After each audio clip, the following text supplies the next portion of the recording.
ಕದ್ದಾಲಿಕೆ, ಇದೀಗ ಗೂಢಾಚಾರರು, ಒಂದು ರಾಜಕೀಯ ವಲಯದಲ್ಲಿ ಯಾವುದೆಲ್ಲ ಸಂಸ್ಕೃತಿ ಜಾರಿಯಲ್ಲಿ ಇರಬಾರ್ದೋ ಅದೆಲ್ಲವೂ ಕೂಡ ಕರ್ನಾಟಕದಲ್ಲಿ ಆಗ್ತಾ ಇದೆಯಾ ಅನ್ನೋ ಅನುಮಾನ ಅಲ್ಲಿಗೆ ಬಿಟ್ಟು ಮುಂದಿನ ಸುದ್ದಿ ಕಡೆ ಗಮನ ಕೊಡೋಣ. ಒಂದು ಕಡೆ ಜನ ಬೆಲೆ ಏರಿಕೆಯಿಂದ ತತ್ತರಿಸಿ ಹೋಗ್ತಾ ಇದ್ದಾರೆ, ಮತ್ತೊಂದು ಕಡೆ ಸರ್ಕಾರಗಳು ಜನಪರ ಕೆಲಸಗಳಿಗೆ ದುಡ್ಡಿಲ್ಲ ಅಂತ ಹೇಳಿ ಬಹಿರಂಗವಾಗಿ ಹೇಳಿಕೆ ಕೊಡ್ತಾ ಇದೆ. ಇದರ ಜೊತೆಗೆ ತಮ್ಮ ಶಾಸಕರು, ಸಂಸದರು, ಸಚಿವರ ಆದಾಯವನ್ನು ಮಾತ್ರ ಹೆಚ್ಚು ಮಾಡ್ತಾ ಇದೆ. ನೆನಪಿರಬಹುದು ನಿಮಗೆ, ಇತ್ತೀಚೆಗಷ್ಟೇ ಕರ್ನಾಟಕ ಸರ್ಕಾರ ಶಾಸಕರ ಸಂಬಳವನ್ನು 100%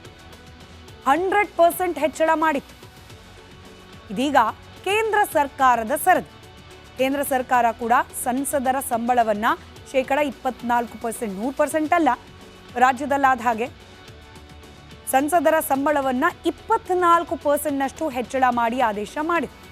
ಕದ್ದಾಲಿಕೆ, ಇದೀಗ ಗೂಢಾಚಾರರು, ಒಂದು ರಾಜಕೀಯ ವಲಯದಲ್ಲಿ ಯಾವುದೆಲ್ಲ ಸಂಸ್ಕೃತಿ ಜಾರಿಯಲ್ಲಿ ಇರಬಾರ್ದೋ ಅದೆಲ್ಲವೂ ಕೂಡ ಕರ್ನಾಟಕದಲ್ಲಿ ಆಗ್ತಾ ಇದೆಯಾ ಅನ್ನೋ ಅನುಮಾನ ಅಲ್ಲಿಗೆ ಬಿಟ್ಟು ಮುಂದಿನ ಸುದ್ದಿ ಕಡೆ ಗಮನ ಕೊಡೋಣ.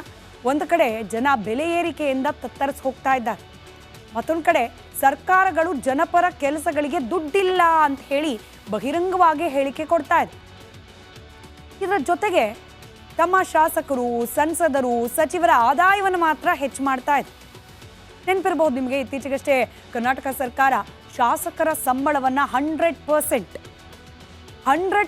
ಹೆಚ್ಚಳ ಮಾಡಿತ್ತು. ಇದೀಗ ಕೇಂದ್ರ ಸರ್ಕಾರದ ಸರದಿ. ಕೇಂದ್ರ ಸರ್ಕಾರ ಕೂಡ ಸಂಸದರ ಸಂಬಳವನ್ನು 24%, 100% ಅಲ್ಲ, ರಾಜ್ಯದಲ್ಲಾದ ಹಾಗೆ ಸಂಸದರ ಸಂಬಳವನ್ನು 24%ನಷ್ಟು ಹೆಚ್ಚಳ ಮಾಡಿ ಆದೇಶ ಮಾಡಿದೆ. ಕದ್ದಾಲಿಕೆ, ಇದೀಗ ಗೂಢಾಚಾರರು, ಒಂದು ರಾಜಕೀಯ ವಲಯದಲ್ಲಿ ಯಾವುದೆಲ್ಲ ಸಂಸ್ಕೃತಿ ಜಾರಿಯಲ್ಲಿ ಇರಬಾರ್ದೋ ಅದೆಲ್ಲವೂ ಕೂಡ ಕರ್ನಾಟಕದಲ್ಲಿ ಆಗ್ತಾ ಇದೆಯಾ ಅನ್ನೋ ಅನುಮಾನ ಅಲ್ಲಿಗೆ ಬಿಟ್ಟು ಮುಂದಿನ ಸುದ್ದಿ ಕಡೆ ಗಮನ ಕೊಡೋಣ. ಒಂದು ಕಡೆ ಜನ ಬೆಲೆ ಏರಿಕೆಯಿಂದ ತತ್ತರಿಸಿ ಹೋಗ್ತಾ ಇದ್ದಾರೆ, ಮತ್ತೊಂದು ಕಡೆ ಸರ್ಕಾರಗಳು ಜನಪರ ಕೆಲಸಗಳಿಗೆ ದುಡ್ಡಿಲ್ಲ ಅಂತ ಹೇಳಿ ಬಹಿರಂಗವಾಗಿ ಹೇಳಿಕೆ ಕೊಡ್ತಾ ಇದೆ. ಇದರ ಜೊತೆಗೆ ತಮ್ಮ ಶಾಸಕರು, ಸಂಸದರು, ಸಚಿವರ ಆದಾಯವನ್ನು ಮಾತ್ರ ಹೆಚ್ಚು ಮಾಡ್ತಾ ಇದೆ. ನೆನಪಿರಬಹುದು ನಿಮಗೆ, ಇತ್ತೀಚೆಗಷ್ಟೇ ಕರ್ನಾಟಕ ಸರ್ಕಾರ ಶಾಸಕರ ಸಂಬಳವನ್ನು 100% ಹೆಚ್ಚಳ ಮಾಡಿತ್ತು. ಇದೀಗ ಕೇಂದ್ರ ಸರ್ಕಾರದ ಸರದಿ. ಕೇಂದ್ರ ಸರ್ಕಾರ ಕೂಡ ಸಂಸದರ ಸಂಬಳವನ್ನು 24%, 100% ಅಲ್ಲ, ರಾಜ್ಯದಲ್ಲಾದ ಹಾಗೆ ಸಂಸದರ ಸಂಬಳವನ್ನು 24%ನಷ್ಟು ಹೆಚ್ಚಳ ಮಾಡಿ ಆದೇಶ ಮಾಡಿದೆ. ಕದ್ದಾಲಿಕೆ, ಇದೀಗ ಗೂಢಾಚಾರರು, ಒಂದು ರಾಜಕೀಯ ವಲಯದಲ್ಲಿ ಯಾವುದೆಲ್ಲ ಸಂಸ್ಕೃತಿ ಜಾರಿಯಲ್ಲಿ ಇರಬಾರ್ದೋ ಅದೆಲ್ಲವೂ ಕೂಡ ಕರ್ನಾಟಕದಲ್ಲಿ ಆಗ್ತಾ ಇದೆಯಾ ಅನ್ನೋ ಅನುಮಾನ ಅಲ್ಲಿಗೆ ಬಿಟ್ಟು ಮುಂದಿನ ಸುದ್ದಿ ಕಡೆ ಗಮನ ಕೊಡೋಣ. ಒಂದು ಕಡೆ ಜನ ಬೆಲೆ ಏರಿಕೆಯಿಂದ ತತ್ತರಿಸಿ ಹೋಗ್ತಾ ಇದ್ದಾರೆ, ಮತ್ತೊಂದು ಕಡೆ ಸರ್ಕಾರಗಳು ಜನಪರ ಕೆಲಸಗಳಿಗೆ ದುಡ್ಡಿಲ್ಲ ಅಂತ ಹೇಳಿ ಬಹಿರಂಗವಾಗಿ ಹೇಳಿಕೆ ಕೊಡ್ತಾ ಇದೆ. ಇದರ ಜೊತೆಗೆ ತಮ್ಮ ಶಾಸಕರು, ಸಂಸದರು, ಸಚಿವರ ಆದಾಯವನ್ನು ಮಾತ್ರ ಹೆಚ್ಚು ಮಾಡ್ತಾ ಇದೆ.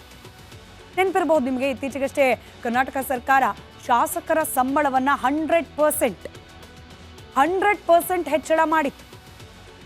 ಇದೀಗ ಕೇಂದ್ರ ಸರ್ಕಾರದ ಸರದಿ. ಕೇಂದ್ರ ಸರ್ಕಾರ ಕೂಡ ಸಂಸದರ ಸಂಬಳವನ್ನು 24%, 100% ಅಲ್ಲ, ರಾಜ್ಯದಲ್ಲಾದ ಹಾಗೆ ಸಂಸದರ ಸಂಬಳವನ್ನು 24%ನಷ್ಟು ಹೆಚ್ಚಳ ಮಾಡಿ ಆದೇಶ ಮಾಡಿದೆ. ಕದ್ದಾಲಿಕೆ, ಇದೀಗ ಗೂಢಾಚಾರರು, ಒಂದು ರಾಜಕೀಯ ವಲಯದಲ್ಲಿ ಯಾವುದೆಲ್ಲ ಸಂಸ್ಕೃತಿ ಜಾರಿಯಲ್ಲಿ ಇರಬಾರ್ದೋ ಅದೆಲ್ಲವೂ ಕೂಡ ಕರ್ನಾಟಕದಲ್ಲಿ ಆಗ್ತಾ ಇದೆಯಾ ಅನ್ನೋ ಅನುಮಾನ ಅಲ್ಲಿಗೆ ಬಿಟ್ಟು ಮುಂದಿನ ಸುದ್ದಿ ಕಡೆ ಗಮನ ಕೊಡೋಣ. ಒಂದು ಕಡೆ ಜನ ಬೆಲೆ ಏರಿಕೆಯಿಂದ ತತ್ತರಿಸಿ ಹೋಗ್ತಾ ಇದ್ದಾರೆ, ಮತ್ತೊಂದು ಕಡೆ ಸರ್ಕಾರಗಳು ಜನಪರ ಕೆಲಸಗಳಿಗೆ ದುಡ್ಡಿಲ್ಲ ಅಂತ ಹೇಳಿ ಬಹಿರಂಗವಾಗಿ ಹೇಳಿಕೆ ಕೊಡ್ತಾ ಇದೆ. ಇದರ ಜೊತೆಗೆ ತಮ್ಮ ಶಾಸಕರು, ಸಂಸದರು, ಸಚಿವರ ಆದಾಯವನ್ನು ಮಾತ್ರ ಹೆಚ್ಚು ಮಾಡ್ತಾ ಇದೆ. ನೆನಪಿರಬಹುದು ನಿಮಗೆ, ಇತ್ತೀಚೆಗಷ್ಟೇ ಕರ್ನಾಟಕ ಸರ್ಕಾರ ಶಾಸಕರ ಸಂಬಳವನ್ನು 100% ಹೆಚ್ಚಳ ಮಾಡಿತ್ತು. ಇದೀಗ ಕೇಂದ್ರ ಸರ್ಕಾರದ ಸರದಿ. ಕೇಂದ್ರ ಸರ್ಕಾರ ಕೂಡ ಸಂಸದರ ಸಂಬಳವನ್ನು 24%, 100% ಅಲ್ಲ, ರಾಜ್ಯದಲ್ಲಾದ ಹಾಗೆ ಸಂಸದರ ಸಂಬಳವನ್ನು 24%ನಷ್ಟು ಹೆಚ್ಚಳ ಮಾಡಿ ಆದೇಶ ಮಾಡಿದೆ. ಕದ್ದಾಲಿಕೆ, ಇದೀಗ ಗೂಢಾಚಾರರು, ಒಂದು ರಾಜಕೀಯ ವಲಯದಲ್ಲಿ ಯಾವುದೆಲ್ಲ ಸಂಸ್ಕೃತಿ ಜಾರಿಯಲ್ಲಿ ಇರಬಾರ್ದೋ ಅದೆಲ್ಲವೂ ಕೂಡ ಕರ್ನಾಟಕದಲ್ಲಿ ಆಗ್ತಾ ಇದೆಯಾ ಅನ್ನೋ ಅನುಮಾನ ಅಲ್ಲಿಗೆ ಬಿಟ್ಟು ಮುಂದಿನ ಸುದ್ದಿ ಕಡೆ ಗಮನ ಕೊಡೋಣ. ಒಂದು ಕಡೆ ಜನ ಬೆಲೆ ಏರಿಕೆಯಿಂದ ತತ್ತರಿಸಿ ಹೋಗ್ತಾ ಇದ್ದಾರೆ, ಮತ್ತೊಂದು ಕಡೆ ಸರ್ಕಾರಗಳು ಜನಪರ ಕೆಲಸಗಳಿಗೆ ದುಡ್ಡಿಲ್ಲ ಅಂತ ಹೇಳಿ ಬಹಿರಂಗವಾಗಿ ಹೇಳಿಕೆ ಕೊಡ್ತಾ ಇದೆ.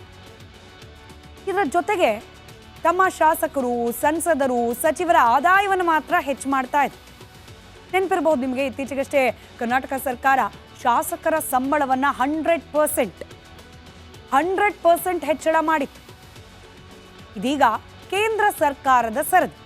ಕೇಂದ್ರ ಸರ್ಕಾರ ಕೂಡ ಸಂಸದರ ಸಂಬಳವನ್ನು 24%, 100% ಅಲ್ಲ, ರಾಜ್ಯದಲ್ಲಾದ ಹಾಗೆ ಸಂಸದರ ಸಂಬಳವನ್ನು 24%ನಷ್ಟು ಹೆಚ್ಚಳ ಮಾಡಿ ಆದೇಶ ಮಾಡಿದೆ. ಕದ್ದಾಲಿಕೆ, ಇದೀಗ ಗೂಢಾಚಾರರು, ಒಂದು ರಾಜಕೀಯ ವಲಯದಲ್ಲಿ ಯಾವುದೆಲ್ಲ ಸಂಸ್ಕೃತಿ ಜಾರಿಯಲ್ಲಿ ಇರಬಾರ್ದೋ ಅದೆಲ್ಲವೂ ಕೂಡ ಕರ್ನಾಟಕದಲ್ಲಿ ಆಗ್ತಾ ಇದೆಯಾ ಅನ್ನೋ ಅನುಮಾನ ಅಲ್ಲಿಗೆ ಬಿಟ್ಟು ಮುಂದಿನ ಸುದ್ದಿ ಕಡೆ ಗಮನ ಕೊಡೋಣ.